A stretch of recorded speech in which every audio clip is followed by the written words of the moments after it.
Talking with Chad Harlander, one of the organizers of the Chad Greenway Day to Reach football camp here in Hutchinson. Boy, nice to be back. Beautiful day. I mean, some of these days where you and I have talked have been 100 in the shade, and this is maybe one of the more gorgeous days you've had for it. We have been blessed with a gorgeous day. 78 sunny, no wind, and coming off what we had about 2 weeks where it was just crazy hot. Perfect day. 15 years for this camp. You talk about that, how it's grown over the years from just an idea. I've heard you tell the story about how this camp was kind of born, but it seems weird that it's 15 years already. Yeah, 15 years. I just got done talking to our coaches for our meeting and stuff, and you know, everyone always says, Chad, you and Greenway, you do such a nice job. And what I wanted to point out to our coaches is this camp does not happen for 15 years if our coaches don't keep coming back.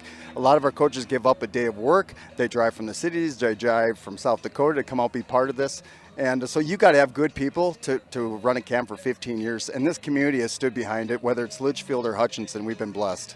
Maybe we'll talk about the helpers that you have. I know Chad talked about some of his more famous Vikings friends helping out. How about locally? Who are some of the groups, who are some of the people that help you out year after year? I think what I'm most proud about is we have campers that were here, 8 years ago and now volunteer to coach and stuff.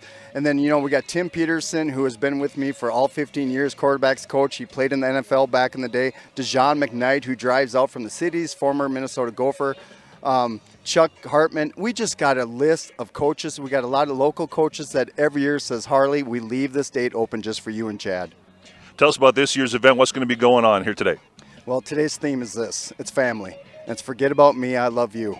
And I want everybody to hear that. We're in a time right now where I think we need to look outside ourselves and look to help others that are hurt and are struggling and celebrate the good times, but also offer support when people are struggling. Today we got 320 kids. We capped out, so we got 320. We'll have 12 stations. The nice thing that we've always done is we have field sessions and then we have classroom sessions. And then at the end of the day, what we're known for is giving back. And so we'll have 2 surprise contributions at the end of the day, and it's all about this community and this family. Sounds good. And you wanna give us a little preview of what you got coming up at the end of the day? Yeah, we have 2 families that we're going to recognize. One is Colby Smith, and the other one is Matt and Sarah Thody. They lost their daughter, Zella Thody, 8-year-old little girl who is just a spirit in this community. And so we're going to start a scholarship in her name, and they're not knowing that this is going to happen, so it's a surprise. And this community is just all going to show up for it. It's going to be a big day. And what I like about this camp, and I've talked about with both Chad and you, is the off-field things. Yes, there's football. You're going to learn about football, offense, defense, all that, but there's a lot of the off-field things that's maybe some of the highlights of some of the camps. Yeah, it always comes down to character, and that's why we started this camp. Football camps are football camps, and what we really wanted to emphasize when we started this was being a better person. And so our character sessions are going to be just that, is how we can reach out to others and extend a hand and help those people and learn those skills to be the very best person you can be. When this day is over, what do you want kids to go away from this camp learning or knowing? What's the message? Well, there's a couple things. 1, I want them to be dog-tired. 2, I want them smiling. 3, I want them to say this was the best experience possible. And then number 4, most important, then I want them to look outside themselves and extend a hand to somebody else. Sounds good. Hey, thanks for coming on. Always. Thank you, Joel. Chad Harlander from the Day to Reach football camp. Here with Chad Greenway at the Day to Reach football camp here in Hutchinson. Nice to see you, Chad. Nice to be back. And, boy, I think the kids and everybody looks forward to this day in Hutch. Yeah, it's a fun day. We got beautiful weather today. 15 years in Hutch, which is just unbelievable. It's gone so fast. But, yeah, it seems like we've been staying in this same spot for like a decade in a row plus, and just fun to be here. How is it? Because I remember year 1 coming down here, and it's just to see it changed over the years and get growing and doing different things. How's it been for you? It's been great. The thing about it is we've seen it scale up to like 450, 500 kids, and then COVID hits and knocks it back, and now we've kind of found this like really nice number that's manageable. And we're sitting here live right now, and the kids from Minneapolis North are jumping off the bus, like how we've changed and integrated in different communities, come out to Hutch and be a part of this. And our theme this year is family, and this is what it's all about. Well, maybe talk about that since we're talking about the different region. It is in Hutchinson, and it's been in Hutchinson or Litchfield for all these 15 years. But it's not just Hutch and Litchfield. I mean, it's all over the region, all over the different states that come for this camp. Yeah, I just talked to a group from Matamidi. So I know I have people here from North Dakota and South Dakota, obviously western Minnesota, North Minneapolis. I mean, I think the idea is like it's in Hutch because we've been doing this for so many years, but thing about it is the community of Hutch supports this, and that's why we infuse all these dollars that we're raising are going back in the Hutch community, going back in the Hutch school, going back to the REACH program. It should be here. This is where it should be and where it should live, and it's just been a blast to get to know everybody and see the same folks year after year. And one thing I've liked about this camp over the years, because you and I have talked about this, football camps can be a dime a dozen. You can get a lot of football instruction from a lot of different people, but you guys do off-field instruction as well here. Yeah, you kind of get the whole package here. We do get the football piece, which kids love to do, right? You're outside running around, learning something, learn how to hit, tackle, throw football, catch, play games at the end of each session of football. But we're talking character, we're talking family, we're talking really character building opportunities for these kids to kind of come together. And the piece with Minneapolis North coming here is so nice is because now we can cross culture and kind of cross ideas and really kind of just embrace what a family means. Talk about, I know over the years you've had a lot of helpers here. I mean, Chad Harlander we'll talk with in a bit here has been organizing. You got some of your friends from old Vikings teams and all that. Tell us about who's helping this year.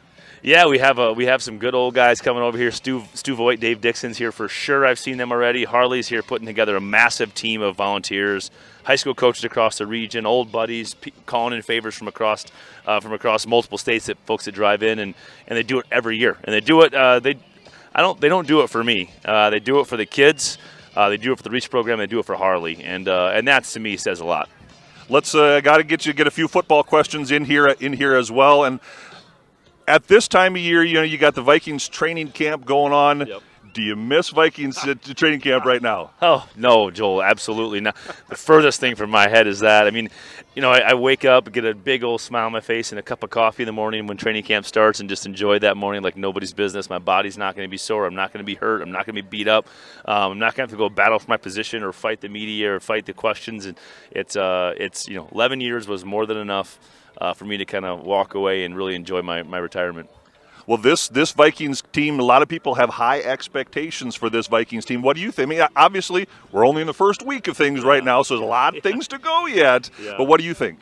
Yeah, I mean, there's so much excitement, as there always is every year. Beginning of every season is the same sort of excitement. But the reality is now you have a whole new regime coming in I think people are excited about. And I think people want to learn about who we're going to be. I think they're really wondering, what are we going to look like? Is there going to be something different, something new, something fresh? And I think defensively, I'm really excited for what the changes are going to be.